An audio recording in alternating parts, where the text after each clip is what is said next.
우리 교독학습 제가 한번 읽고 마지막에 같이 읽겠습니다. 제가 먼저 읽겠습니다. 그리스도 예수의 종인 나 바울은 부르심을 받아 사도가 되었습니다. 나는 하나님의 복음을 전하기 위하여 따로 세우심을 받았습니다.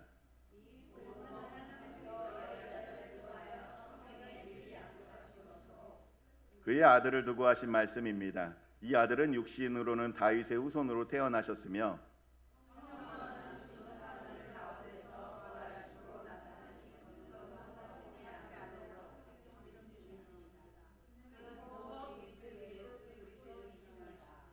우리는 그를 통하여 은혜를 입어 사도의 직분을 받았습니다. 그것은 우리가 그 이름을 전하여 모든 민족이 믿고 순종하게 하려는 것입니다.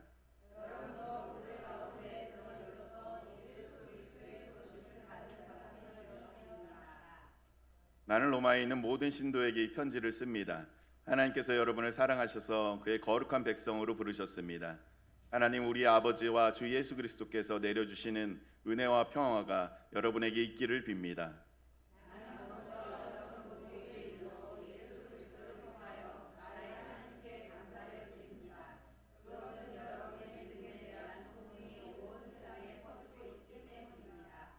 하나님은 내가 그 아들의 복음을 전하는 일로 충심으로 섬기는 분이시기에 내 마음속을 알고 계십니다. 나는 기도할 때마다 언제나 여러분을 생각하며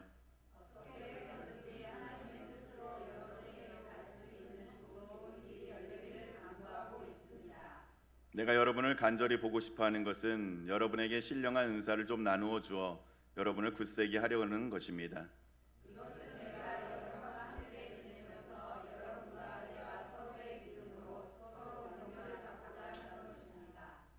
형제자매 여러분, 여러분은 이것을 아시기 바랍니다. 나는 여러분에게 가려고 여러 번 마음을 먹었으나 지금까지 길이 막혀서 뜻을 이루지 못하였습니다.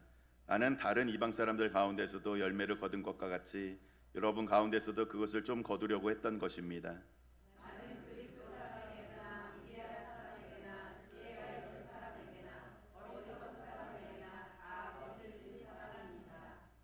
그러므로 나의 간절한 소원은 로마에 있는 여러분에게 복음을 전하는 일입니다.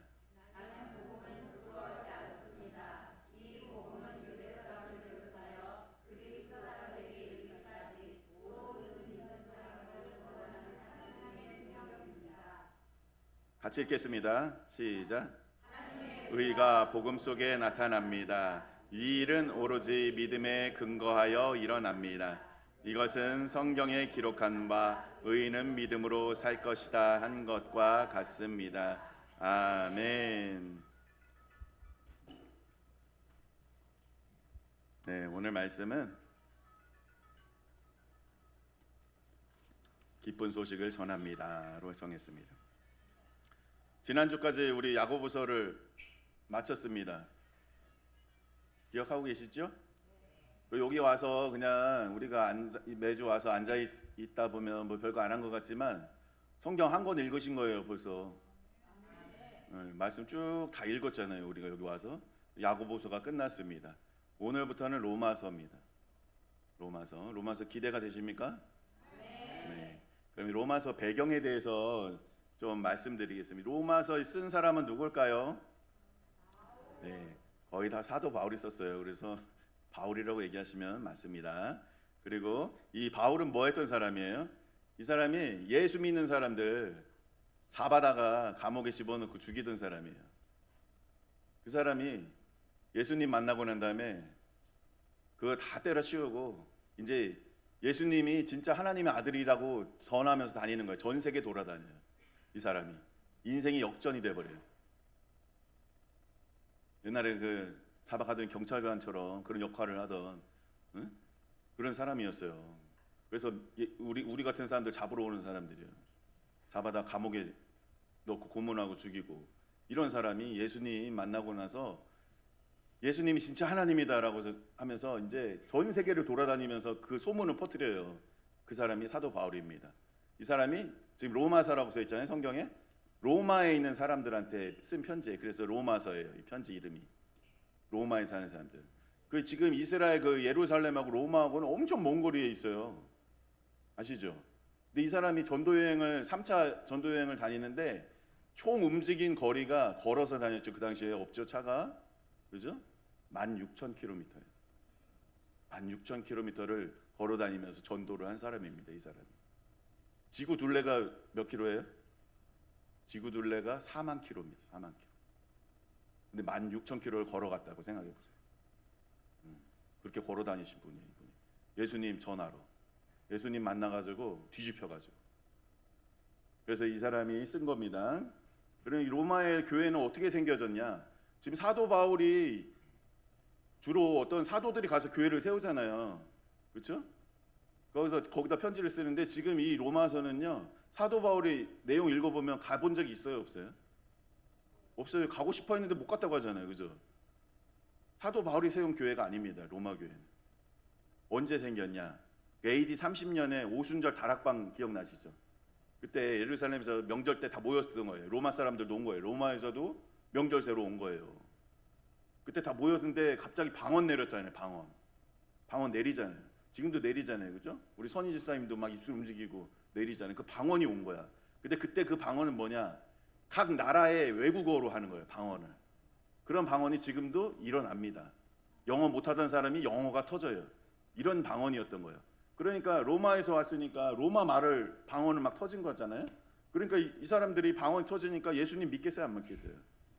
믿죠. 그다음에 그 사람들이 유대인들인데 아 예수님이 진짜 하나님이구나, 아들이구나 믿은 거예요. 그래가지고 자기 돌아가가지고 로마에다가 모여서 이제 기도하기 시작한 게 로마 교회가 된 거예요. 아직 사도 바울은 가본 적 없습니다. 사도 바울이 세운 교회도 아니에요. 거기에 이제 편지를 쓰고 있는 겁니다. 그리고 이제 그 당시에 그 교회의 상태는 어떠냐면요. 이제 AD 49년에 이제 유대인들 박해가 시작. 로마잖아요. 거기가 로마. 로마니까 로마 하면 생각나는 황제가 누가 있습니까? 네로 있죠. 네로 전 왕이 있었어요. 네로 전 왕이 추방을 해요. 글라우디오라고 하는데 이 사람이 뭐라고 하냐면 유대인들 로마 다 떠나라고 해요. 왜 떠나라고 했을까요? 유대인들은 로마의 보호를 받고 있었습니다. 그 당시에 종교도 인정받아요. 지배하는 나라인데도 종교도 인정해줘. 그 나름대로 사람들 자치를 인정해줘요, 로마가. 그런데 이제 예수님 믿는 사람들이 생겼잖아요. 그냥 유대인이 있어요. 근데 원래 유대인 하나님만 믿잖아요, 그죠? 근데 하나님의 아들이라는 예수가 와서 예수를 믿게 된 이제 기독교인들하고 같이 예배를 드린단 말이야. 싸움이 있었어요. 그 안에서 자꾸 분쟁이 일어나. 그러니까 황제가 보고서 자꾸 이 황제들은 평화를 되게 추구하잖아요. 자기 아래 자기 관할 구역에서 분쟁이 나는 거 굉장히 싫어해. 왜냐하면 평화를 추구하기 때문에. 그래가지고 얘들이 자꾸 문제를 일으키니까 추방시켜버리고 아예 로마 도시 전체에서 떠나라. 그래가지고 다 이사가요. 실제로 못 살아요 거기 안에. 그래서 떠났어요. 그랬더니 회당이 다 비었죠. 그랬더니 이제 유대인들이 없잖아요. 그러니까 그 회당에 교회에 말 그대로 교회가 텅텅 빈 거야. 로마의 교회가. 누가 와서 예배를 드렸냐? 유대인 아닌 이방인들, 우리 같은 사람들이죠. 유대인도 아니고 예수님 믿은 사람들이 와서 예배를 드리는 거야. 그 이방인의 수가 많아졌어요. 그러고서 이제 글라우디오 황제가 죽고 네로 황제, 우리가 한 네로 황제가 딱 취임을 한 거예요. 그러니까 그 칙령에 없어졌죠, 효력이. 그러니까 다시 유대인들이 복귀를 해보니까 교회에 와 보니까 이제 유대인들보다 이방인이 더 많은 거예요. 그러니까 막 이제 갈등이 일어나는 거. 그래서 그 문제를 해결해 주려고도 이 편지를 쓴 거예요. 지금 이 상황은 그렇습니다. 지금. 그래서 이제 그게 이게 기록된 시기가 AD 56년에서 58년이라고 해요. 56년에서 58년. 그래서 우리가 이 내용 오늘 읽어보신 거에 보면 이제 이게 어떤 배경 지식을 알고 들으시면 성경의 이해가 좀 더 잘 됩니다. 그래서 오늘 읽으신 말씀 중에 뭐 어떤 단어가 계속 반복되냐면요. 17절까지 우리가 읽으셨잖아요. 복음이라는 말이 계속 나와요. 제가 세보니까 6번 나오더라고요. 6번. 그 복음. 복음이 뭡니까? 복음. 기쁜 소식. 기쁜 소식이죠? 김건순 집사님? 복음. 기쁜 소식이죠? 영어로 뭐죠? 영어로?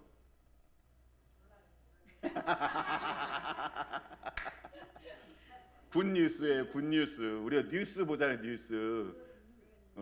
굿뉴스. 굿뉴스. 굿뉴스예요. 굿뉴스. 근데 그게 굿뉴스인데 그게 어떤 뜻이냐면 좋은 소식이에요. 말 그대로 굿 좋으면 굿 하잖아요. 그죠? 굿. 뉴스 뭐예요? 우리 TV에 나온 뉴스. 소식 뉴스라고 하잖아요. 그죠? 그 좋은 소식이 복음이야. 이 복음에 대해서 얘기하고 있는 거예요. 좋은 소식. 근데 좋은 소식 잘 보세요. 우리가 TV 틀어요. 뉴스 봐요. 뉴스 봐요. 뉴스. 텔레비전 뉴스. 거기 보면은 어떤 소식이 있어요. 다 좋은 소식 있어요. 우울한 소식이 있어요. 그렇죠. 사건, 사고, 살인, 강간, 뭐 파업, 뭐 다 이런 소식이잖아요. 전쟁. 굿 뉴스가 없어요. 뉴스에는. 그렇잖아요. 실제로는. 그렇죠. 굿 뉴스는 그렇죠. 가끔 있어요. Sometimes 있어요. 가끔 있는데 다 알아들으시죠? 가끔 있다는 얘기예요. 가끔 있는데 잘 보세요. 그 가끔 있는 소식들을 가만히 들여다보세요. 어떤 소식이에요? 어떤 전쟁통에 고아들 어떤 사람들이 가서 먹이는 자원봉사자 이야기 이런 거 있죠. 그런 것도 있고 노숙자들 누가 가서 밥 해주고 그 사람들 모아다가 같이 재워주고 씻겨주고 하는 그런 이야기 들으면 정말 굿뉴스죠. 근데 그런 이야기들이 가끔 있죠. 그 뒤에 누가 있습니까? 그 뒤에 예수님이 계세요. 굿뉴스의 주인공을요 찾아보면요 결국에 예수님이에요. 우리가 그것을 발견하게 됩니다. 살다 보면 그런 사람들 뒤에 그 사람들을 움직이는 그 사람이 누구냐? 예수님이라는 거예요. 그래서 기독교가 하도 욕을 먹어서 우리가 뭐 아무것도 뭐 좋은 일 안 하는 것 같잖아요. 무슨 뭐 천주교에서 뭐 좋은 일 많이 하는 거죠. 봉사. 실제로요. 이런 우리나라에서 고아들 보살피고 과부들 뭐 고아원 뭐 이런 거 노숙자 밥 주고 이런 거 70%를 기독교에서 해요. 70%를 기독교인들이 한다고요. 근데도 사람들은 그러니까 마귀들이 방해를 하겠죠. 기독교가 이렇게 안 좋게 이미지가 되게끔. 근데 실제는 그렇다는 얘기입니다. 예수님이 사랑이시기 때문에 하나님이 사랑이시기 때문에 그 사랑의 은혜를 받은 자들이 그 사람들을 사랑할 수 있는 거예요. 그 좋은 소식의 주인공은 결국 예수님이세요. 예수님만이 좋은 소식을 주실 수가 있어요. 우리가 그것을 알아야 됩니다. 곰곰이 한번 따져보세요. 좋은 소식 뒤에 누가 있는지. 예수님이 좋은 소식의 주인공이십니다. 그런데도 이제 우리가 이런 의문 가져볼 수 있어요. 아유 세상 속에서도 기쁜 소식이 있는데 그게 이게 사실이야? 예수님만 좋은 소식을 줄 수 있다고? 이렇게 궁금한 분들이 있죠. 세상 속에도 가끔 그런 소식이 들려요. 돈 한 푼 없어도 나한테 배우면은 백만장자 만들어주겠다는 소식이 있습니다. 가끔 얼마나 기쁜 소식이에요. 그런 소식이 옵니다. 또 나를 따라서 저기 기도하고 명상하고 이렇게 공을 들이면은 성공할 수 있다.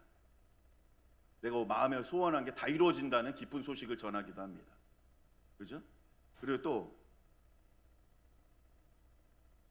내가 하라는 대로 하면은 이런 주문을 외우고 부적을 붙이고 하면은 마음의 소원이 다 이루어지고 병이 치유된다는 기쁜 소식이 있습니다. 세상 가운데도. 근데 들으면은 어떤 생각이 드세요? 뭔가 좀 이상하죠.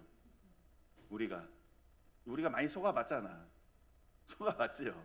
그래서 거기에 그 소식을 듣고 세상이 워낙 흉흉하니까 기쁜 소식이 없다 보니까 그런 소식을 누가 얘기하면은 혹 해가지고 가보는 거예요. 무당한테도 가보고 그런 소식을 주는 기쁜 소식이 있을까 하고 찾아가 보는 거예요. 인간들은. 그렇게 우리는 참 미련하잖아요. 가봐 그러면은 조금 그래도 이렇게 이상한 낌새를 눈치 빠르신 분들 이상한 낌새를 세우시고 중간에 나와 하다가 이거 아니네 나한테 기쁨을 줄 수가 없네 하고 빠져나오는데 미련스럽게 끝까지 붙들고 있다 보면 나중에 수업료를 톡톡히 치러요. 그죠? 수업료 톡톡히 치르고 그때 깨달아 이 사기네 이거. 그때 깨닫게 됩니다. 세상에 기쁜 소식이 없어요. 그거를 잘 생각해 보면 그거 말하는 사람도 사람이잖아요. 그렇죠? 사람이 자기를 구원할 수 있는 사람이 사람을 구원할 수 있을까요? 그거는 이렇게 표현하더라고요. 물에 빠진 사람이 자기 상투 자꾸 들어올리는 것 같다. 물에 빠졌어. 나가야 되는데 누가 다른 사람이 꺼내줘야 될 거 아니에요. 상투를 누가 다른 사람이 끌어올려야 되지. 내가 내 상투 자꾸 끌어올린다고 살아나냐 이거예요. 그 사람들도 다 우리랑 똑같은 사람인데 우리에게 어떻게 기쁜 소식을 줄 수가 있어요? 그죠? 다 부족하고 연약한 인간들인데. 그래서 예수님만이 기쁜 소식을 줄 수 있다는 겁니다. 왜냐? 그래서 사도 바울이 얘기하고 있는 거예요 지금. 예수님은 왜 줄 수 있냐? 하나님의 아들이기 때문에 그렇지 않냐? 이런 얘기를 하는 겁니다. 하나님의 아들이라는 걸 그럼 어떻게 증명할 수 있습니까? 그래서 사도 바울이 제시하고 있습니다. 지금까지 예언되었던 모든 예언서가 이 한 사람에게 다 이루어졌고 또 한 가지는 부활을 했지 않냐. 그렇기 때문에 하나님의 아들이라는 것이 확증됐다. 부활을 했기 때문에 증명이 됐다 이렇게 얘기하는 겁니다. 그래서 예언이 이루어졌다는 것은 우리 성경책 보면 구약의 창세기 처음 시작할 때부터 창세기 3장 15절에 보면 예수님에 대한 예언이 나와요. 나중에 정말 몇천 년이 흐르면 여자의 후손이라는 사람이 한 명 태어날 건데 이 사람이 마귀를 무찌를 것이라고 해요. 근데 이 사람들은 이걸 해석하지 못해요. 성경에 써 있었지만 그 당시에 중동에서는 여자의 후손이 없어요. 왜냐? 누구 아버지의 아들로 가기 때문에 여자의 후손이라는 거는 무슨 말인지도 이해도 안 되는 거예요. 그 당시 사람들도. 그런데 정말 몇천 년을 흘렸죠? 예수님 태어난 거예요. 그런데 동정녀 마리아에게서 나죠. 아버지가 없잖아요. 여자의 후손이에요. 그리고 너무 소름 끼치게 뭐라고 써 있냐면 여자의 후손이 단수로 써 있어요. 단수. 한 명이라는 얘기. 한 명. 여자의 후손 한 명이 날 거라는 거예요. 그 한 사람이 예수님이었던 거예요. 그리고 또 여기에만 써 있는 게 아닙니다. 이사야서라는 곳에도 있고요. 예레미야 선지자 있고 모든 예수님 태어나기 700년 전의 사람들이에요. 이 사람들은 예수님이 어떤 사람인지도 모를 때 예수님에 대해서 기록을 해요. 근데 이 사람들이 같은 동네 살았냐? 아니, 딴 동네 살아요. 각기 다 다른 동네 살고 다른 연도에 사니까 만날 수가 없죠. 근데 이 사람들이 기록한 것들이 40여 명이 1600년 동안 기록을 한 기록이 있어요. 이런 사람이 나중에 이런 사람이 온다. 이 사람이 이렇게 썼고 저 사람은 저렇게 썼고 해가지고 40명이 쓴 그 내용이 구약에 있단 말이에요. 그런데 예수님 딱 태어나니까 예수님 한 명한테 그 이야기가 다 들어맞는 거예요. 그럴 확률이 있어요, 없어요? 없잖아요. 상식적으로 없잖아요. 그렇게 될 수 있는 거 아니잖아요. 이거 조작할 수도 없잖아요. 이 연도가 다 틀리니까 동네도 다 다르고 이 사람들이 한 말을 다 모아 보니까 예수님한테 딱 맞네. 그래서 예수님이 하나님의 아들이라는 거예요. 그걸 맞을 수가 없기 때문에. 그리고 또 하나 부활은 아까 얘기 사도 바울도 예수님 죽이러 다니다가 갑자기 예수님 하나님의 아들이라고 전도하러 다니고 이렇게 바뀌었잖아요. 제자들이 삶이 예전에 그냥 다 어부였고 예수님 이렇게 따라다니면서도 시원치 않았어요. 이 사람들도 잘 못 믿고. 그런데 예수님이 다시 죽었다가 무덤에 묻혔다가 부활한 다음에 딱 만나니까 믿어지는 거예요. 제자들 인생이 이제 완전 180도 바뀐 거예요. 그때부터예요. 우리랑 똑같아요. 제자들도 안 믿겨져 잘. 부활을 경험하니까 진짜 하나님 아들이네 이렇게 하면서 자기 목숨을 바쳐서 예수님이 하나님 아들이라고 이렇게 소문내고 다니는 거 아니에요. 지금으로 얘기하면. 그래서 소문이 나가지고 지금 여러분이 그 소문 듣고 여기 와 있는 겁니다. 지금 그 사람들이 그렇게 해서 소문내다 그때는 죽였어요. 그런 소문 내면. 그런데도 계속 소문이 더 왕성해졌어요. 이거는 상식적으로 이렇게 될 수가 없죠. 하나님이 하시지 않고서는. 그래서 예수님이 하나님의 아들이라는 것이 증명이 됩니다. 그래서 이제 1절에 그리스도의 종인 나 사도 바울은 부르심을 받아 사도가 되었습니다. 이렇게 나옵니다. 그러면 우리 여기서 예수님의 제자 12명만 사도고 우리는 그럼 뭐냐? 우리는 하나님이 예수님이 우리를 뭐라고 불렀어요? 교회라고 불렀잖아요. 그죠? 교회. 사도는 부르심을 받은 무리라는 뜻이에요. 사도가 한자로 부르심을 받은 무리, 공동체라는 얘기죠. 그러면 교회는 무슨 뜻이냐? 에클레시아라고 한다고 했죠. 에클레시아. 그죠? 우리 저기 반장님께서 에클레시아 뜻이 뭐였죠? 기억나십니까? 안수 지사님 뭐였죠? 에클레시아. 에크하고 레시아가 합쳐진 말인데 교회인데 그게 교회 건물을 얘기하는 게 아니고, 그렇죠? 맞아요. 부르심을 받은 사람들의 모임이에요. 그게 교회예요. 그게 여러분이에요. 여기 하나님이 불러서 와서 여기 있는 거예요. 지금 내가 내 발로 온 것 같잖아요. 처음엔 잘 몰라요. 내가 내 발로 찾아온 것 같잖아. 누구 따라서 오고 하니까. 그게 아니라 하나님이 불러서 와서 앉아 있는 거예요. 그걸 교회라고 말씀하셨습니다. 그러면 사도나 교회나 같은 말이에요. 부르심을 받은 무리랑 부르심을 받은 공동체랑 같은 말이에요. 같은 말 아니에요. 여러분들도 사도예요. 지금 이 말씀이 여러분들에게 하고 있는 겁니다. 그래서 말씀에서 뭐라고 하고 있습니까? 왜 불렀대요? 우리를 부르심 받은 사람이라고 하는 건 인정하는데 왜 불렀을까요? 5절 한번 같이 읽겠습니다. 5절 한번 띄워주세요. 5절 시작.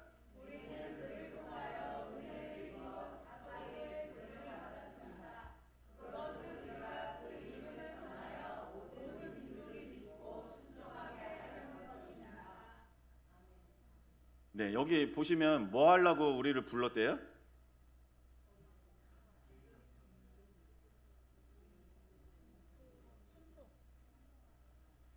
그 이름을 전하여 모든 민족이 믿고 순종하게 하려고 전도하기 위해서 불렀다는 얘기잖아요. 쉽게 얘기하면, 그죠? 네? 예수님 모르는 민족에게 가서 전하고 순종하게 하려고 우리를 불렀다는 거예요. 그러면은 저는 이 말씀을 읽으면서 하나님이 일 시키려고 불렀네?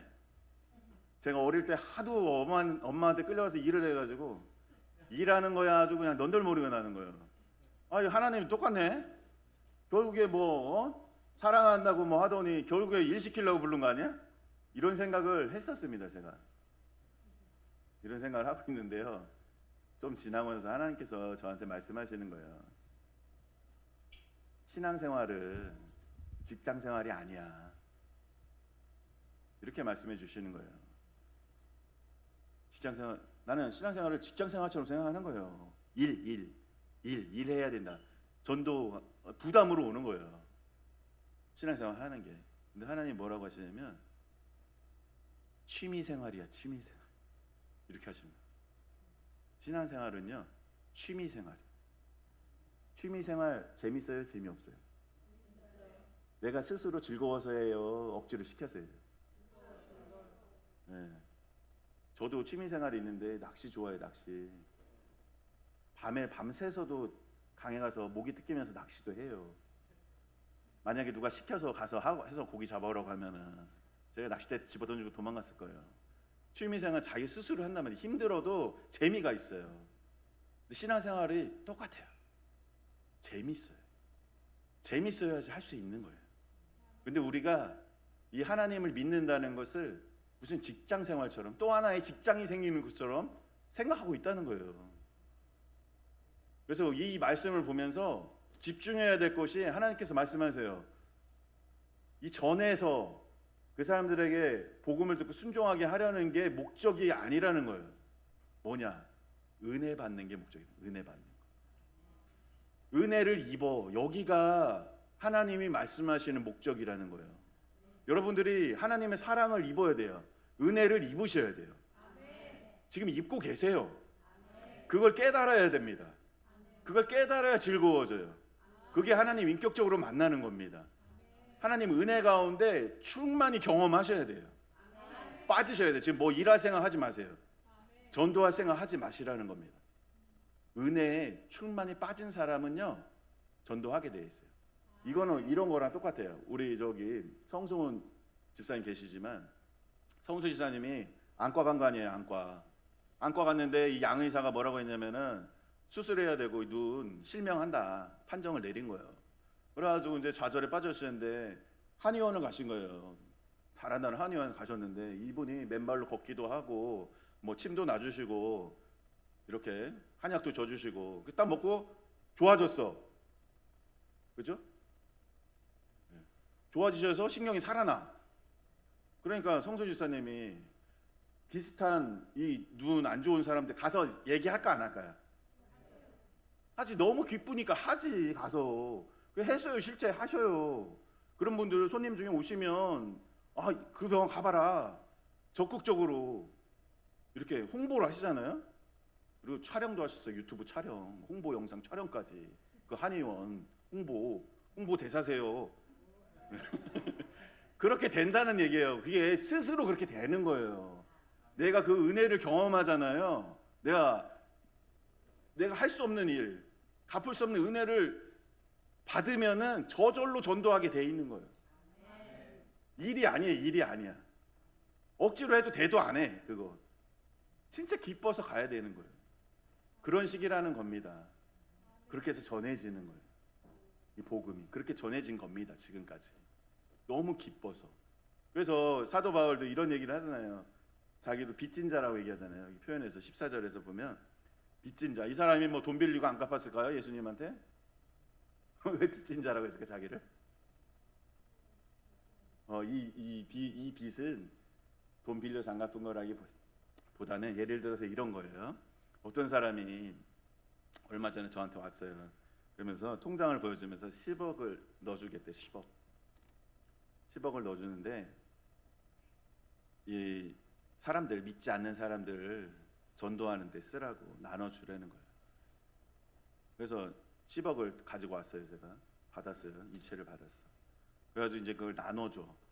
이제 어려운 사람들이 다 못 나눠줬어. 저한테 찾아오지 마세요. 10억 안 왔어요. 예를 든 거예요. 예를 든 거. 혹시 또 개인적으로 또 연락하실 것 같아서 미리 말씀드리는 거예요.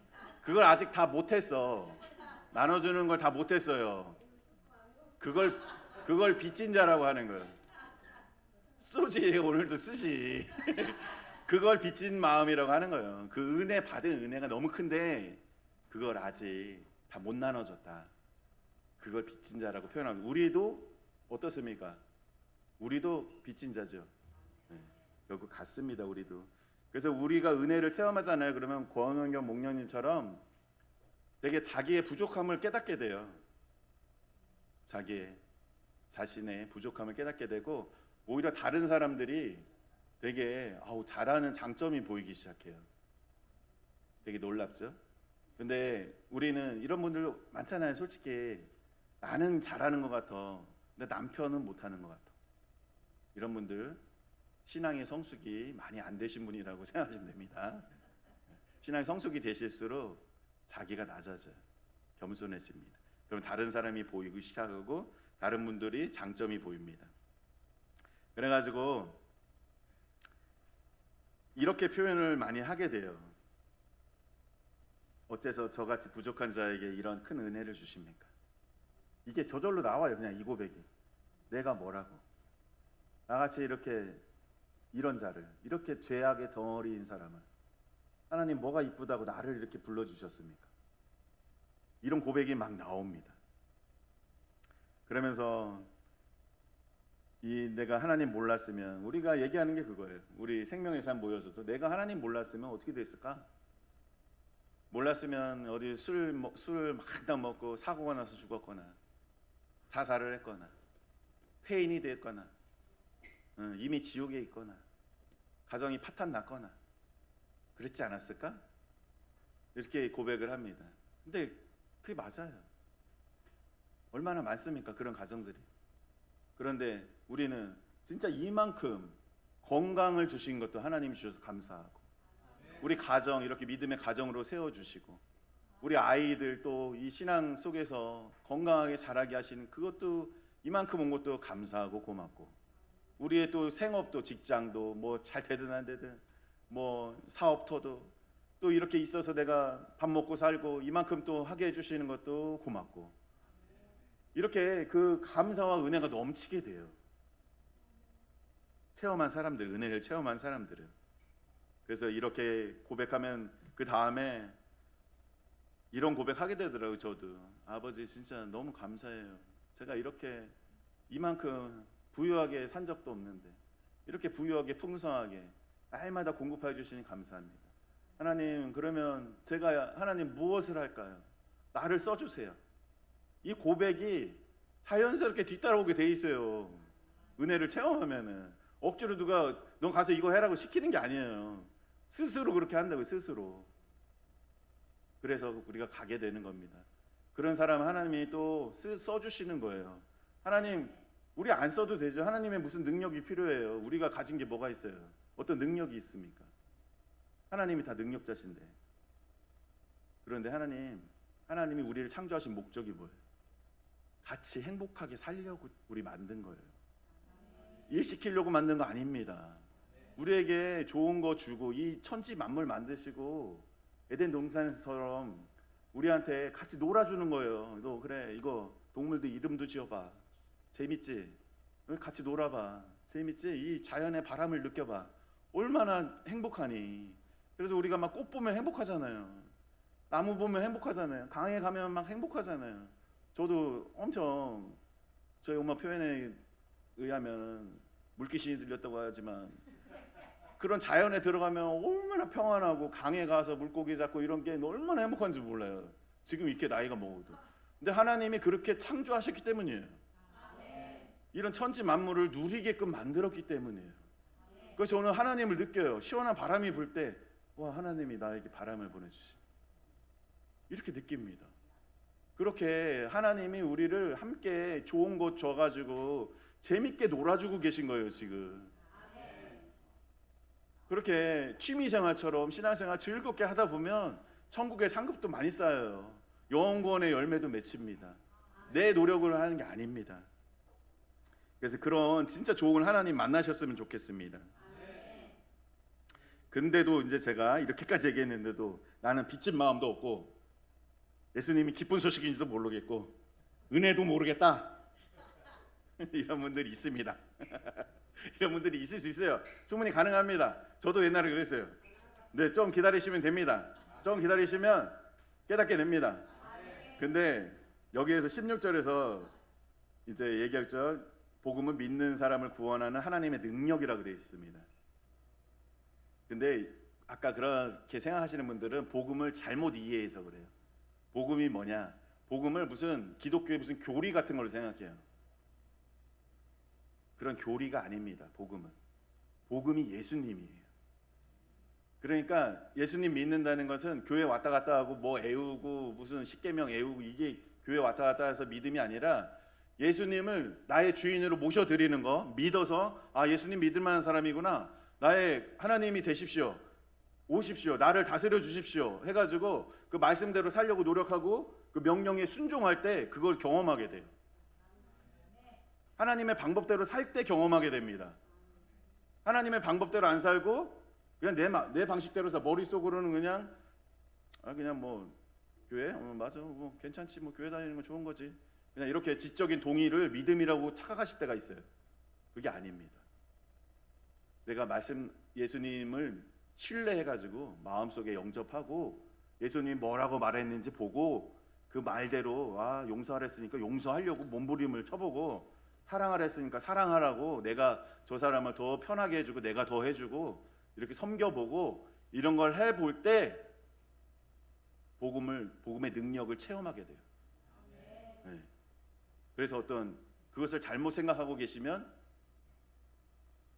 이 복음이 잘 이해가 안 됩니다. 체험하지 못합니다.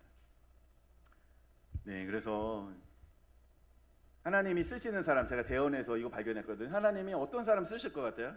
많이들 궁금해하시잖아요. 하나님, 나 좀 써줬으면 좋겠는데 어떻게 해야지 쓰는 거예요? 근데 하나님이 이렇게 설명하시더라고요. 초등학교 1학년 교실에 가가지고 선생님이 딱 물어보는 거, 야, 이거 심부름 할 사람, 교무실 가서 이거 분필 좀 가져올 사람 하면 애들이 1학년들은 어떻게 해요? 제가 하겠습니다. 제가 하겠습니다. 가죠. 한 3학년 가서 해봐요. 3학년. 야, 분필 좀 가져올래? 이러면 애들이 가긴 가. 뚜 하면서 가. 그 1학년 같은 애를 쓰신다는 거예요. 어린아이 같은 심령을 쓰신다는 건 그런 사람 쓰신다는 거예요. 아버지 제가 하겠습니다. 제가 하겠습니다. 하나님 말씀대로 제가 심부름 하겠습니다 하는 사람 쓰신다는 거예요. 또 어떤 사람 쓸까요? 그 일을 맡았을 때, 근데 저도 그 대원을 보면서 되게 나도 좀 그래도 요랑 좀 맞는 사람인데 생각한 게 뭐냐면, 밭에 가서 일을 시켜 저희 어머니나 이게 아버지 따라가잖아요 어릴 때. 그러면 일이 재밌어요 재미없어요? 재미없죠. 재미없는데 그 안에서 재밌게 만들어내야 돼. 왜냐하면 너무 지루하니까. 그죠? 너무 지루하잖아. 밭에서 돌 주워내, 그것도 한두 시간이지. 하루 종일 돌 주워내봐. 그러면 재밌어요 재미없어요? 재미없죠. 그래가지고 제가 아이디어를 내는 거예요. 거기 보니까 바켓을 버린 게 있어 저쪽에 누가. 그래가지고 저쪽 멀찌감치 이거 밭둑 뒤에다가 놔 바켓을. 네, 농구를 하는 거야. 농구 돌 던져가지고. 재밌어. 야 돌 없냐? 친구들 불러와. 친구들 야 이거 하자. 애들이 재밌다고 막. 야 돌 더 없어. 돌 더 없어. 우리 밭에 돌 다 없어져. 그렇게 어떤 일이 맡겨지면 불평불만하면서 사는 게 아니라 하나님한테 충성된 자가 그런 자라는 거예요. 그 안에서 재밌게 하고 재미를 찾아내고 즐길 수 있는 자, 그 자를 하나님이 쓰신다고 하십니다. 우리가 그런 분이 되셨으면 좋겠습니다. 네, 이제 정리하겠습니다. 우리는 참 감사하게도 지금 하나님 부르셔서 왔고, 우리는 또 이 기쁜 소식을 전하는 자들입니다. 이 세상에는요, 주변에도 김정수 지사님 동네에 봐봐요. 사람들 다 얼마나 우울한 소식밖에 안 듣잖아요. 다 누구 병들고 죽고 뭐 사고 나고 뭐. 그 사람들한테 가서 우리가 얘기해야 되는 거예요. 너 지금 인생 엄청 찌질한 것 같지? 너 이렇게 힘들고 실패했지? 너 지금 과거에 감옥도 갔다 오고 소망도 없지? 그런데 기쁜 소식이 있다. 예수님 만나면은 묻지도 따지지도 않으셔. 죽기까지 너 사랑해주는 사람이 있어. 그리고 너 축복받아. 예수님 믿고 천국도 가. 그리고 이 땅에서도 하나님 부유하게 해주셔. 이 소식을 전하는 거예요. 그게 복음입니다. 그 사람이 그걸 들으면 얼마나 기쁘겠어요. 절망 가운데 소망이 아무것도 없는 사람에게. 그리고 너 이대로 이렇게 찌질하게 살다가 그냥 죽을 것 같지? 아니야. 너 변화된다. 너 엄청 좋아진다. 너 진짜 하나님의 자녀가 돼가지고, 하나님의 사랑받는 자녀 돼가지고 하나님 너 엄청나게 사용하신다. 너 그렇게 시시한 사람 아니야. 이렇게 이 기쁜 소식 전해야 됩니다. 저와 여러분이 이런 소식 전하는 자로 하나님이 세워주셨습니다. 그런 소식 전하셨으면 좋겠습니다. 네. 우리 잠시 결단하는 기도하겠습니다.